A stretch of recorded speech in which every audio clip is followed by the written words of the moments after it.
Peter Delapena here with Shadley van Schalkwyk after USA's 10-wicket loss to Scotland on the first day of this Cricket World Cup League 2 Tri-Series here in Texas.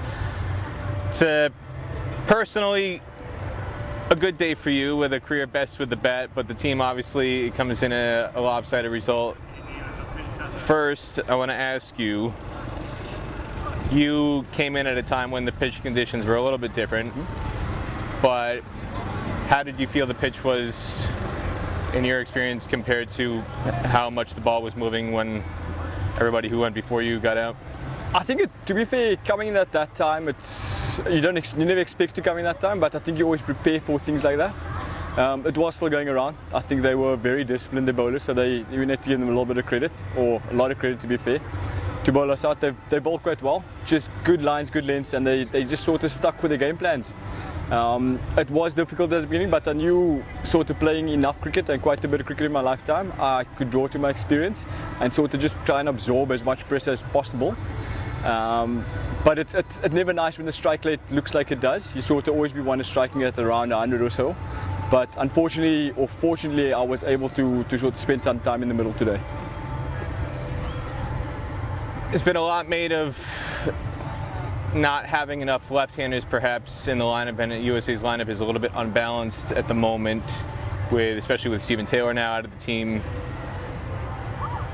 The left-handers, you and Harmy, accounted for 80 of the 144 runs today, and it just looked like the angle in some ways made it more difficult for them to bowl to. How much of that, as subtle as it may be, just having a difference in stance, left hand versus right hand, how much do you felt that contributed to the way you and Harmy were able to bat compared to some of the struggles the other guys had?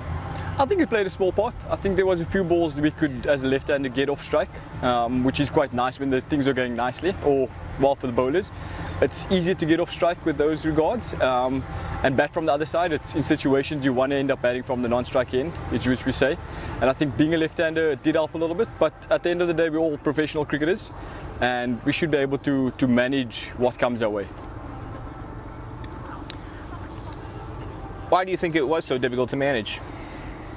I think they were just very disciplined. I think they sort of, with the keeper up in the first 2 or 3 overs, it became difficult to get at the bowlers.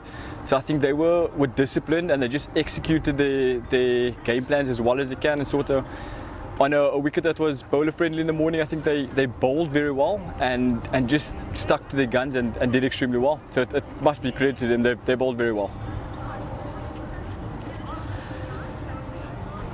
One thing that became apparent in the field, and this is not a first time issue, but in spite of the fact that you were only defending 144, the body language looked quite sad, if I want to use a word.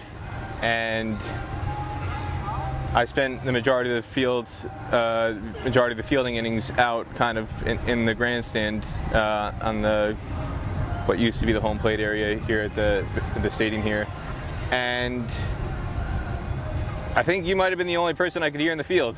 You were making a lot of noise trying to give encouragement to the bowlers in particular and to the team in general, but I didn't really hear anybody else.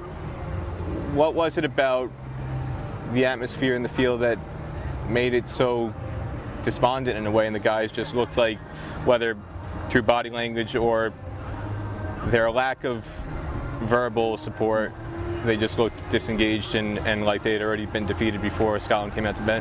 I think you probably have to ask each individual personally. For myself, at least, I can speak for, is that I always believe the game's never over until the last run is scored or the last wicket is taken. I think I've seen stranger things in cricket, believe it or not. So I'm someone that sort of always believes till the game's done. I've been brought up that way.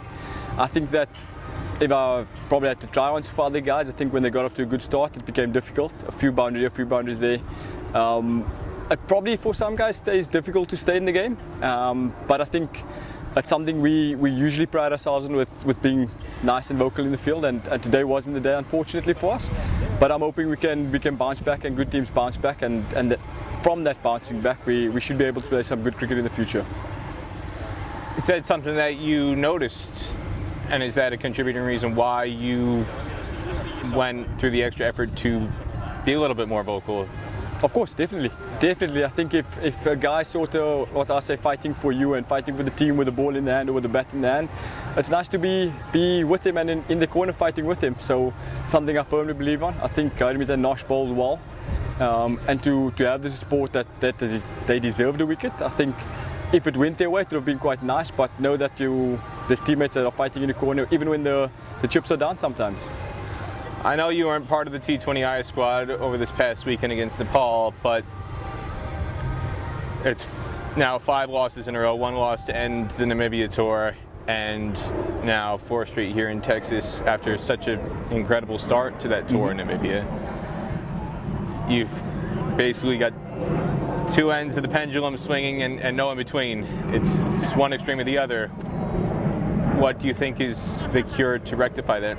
Good teams bounce back. That's the only thing. So I think it's each individual needs to find it within themselves to be able to say we need to be better. I think if we're honest with ourselves and we look ourselves in the mirror as cricketers, we can be better. But we can't take any credit away from Scotland today. They played a great game of cricket. But it's just each of us to look in the mirror and say we need to be better. It's fairly simple, and good teams bounce back. And if we want to be a good or a great team, we need to bounce back. That's the bottom line.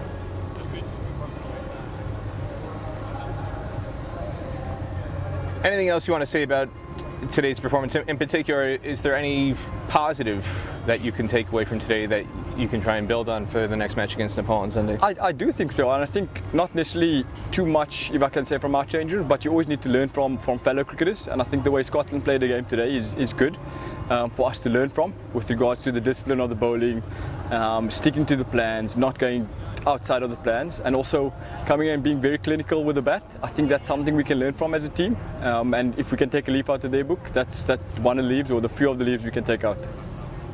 Anything else you want to say about today? No, it was just very warm. Shadley van Schalkwyk, thank you so much. Thank you.